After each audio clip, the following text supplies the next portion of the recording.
Dancing spots and blurry shapes. And then she was sucked down into a well of black.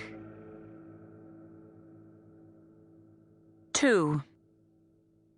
My partner, Rich Conklin, was at the wheel of our unmarked car, and I was sugaring my coffee when I felt the concussion.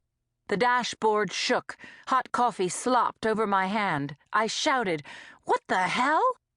A few moments later, the radio sputtered, the dispatcher calling out, "Reports of an explosion at Market and Fourth. Nearby units identify and respond." I dumped my coffee out the window, grabbed the mic, and told dispatch we were 2 blocks away as Conklin accelerated up the hill, then braked so that our car slewed across 4th Street, blocking traffic. We bolted from the car, Conklin yelling, "Lindsay, watch out, there could be secondary explosions." The air was opaque, with roiling smoke, rank with burning rubber, plastic, and human flesh. I stopped running, wiped my sleeve across my stinging eyes, and fought against my gag reflex. I took in the hellish scene, and my hair literally lifted away from the back of my neck. Market Street is a major artery. It should have been pulsing with commuter traffic, but instead it looked like Baghdad after a suicide bomb. People were screaming, running in circles, blinded by panic and a screen of smoky haze. I called Chief Tracheo, reported that I was the first officer on the scene. "What's happening, Sergeant?" I told him what I saw: 5 dead on the street, 2 more at the bus stop. An unknown number of victims, alive or dead, still in their cars. I coughed into the phone. "You okay, Boxer?" "Yes, sir." I signed off as cruisers, fire rigs, and EMS units, their sirens whooping, streamed onto Market and formed a perimeter at 3rd and at 5th, blocking off oncoming traffic.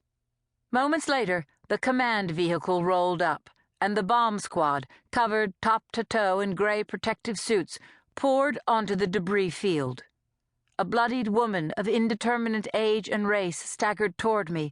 I caught her as her knees buckled, and Conklin and I helped her to a gurney.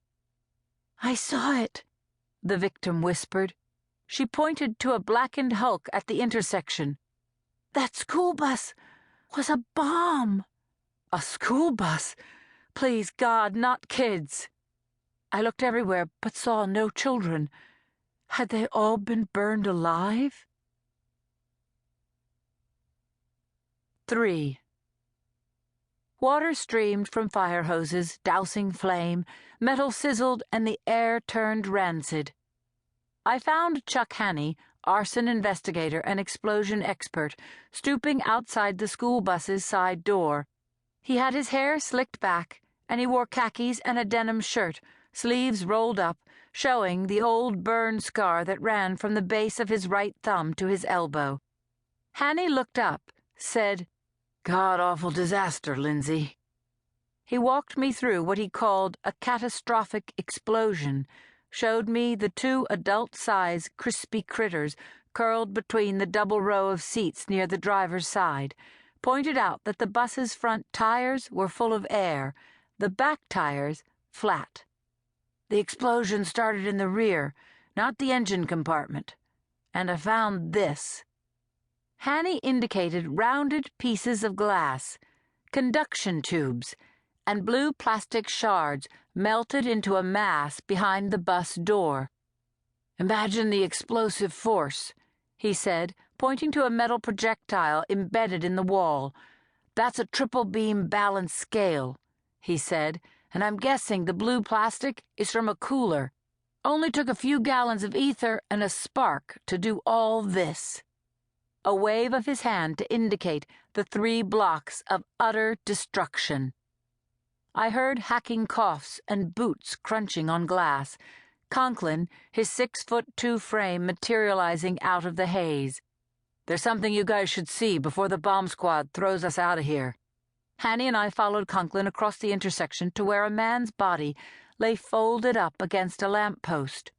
Conklin said, "A witness saw this guy fly out of the bus's windshield when it blew." The dead man was Hispanic, his face sliced up, his hair in dyed red twists, matted with blood.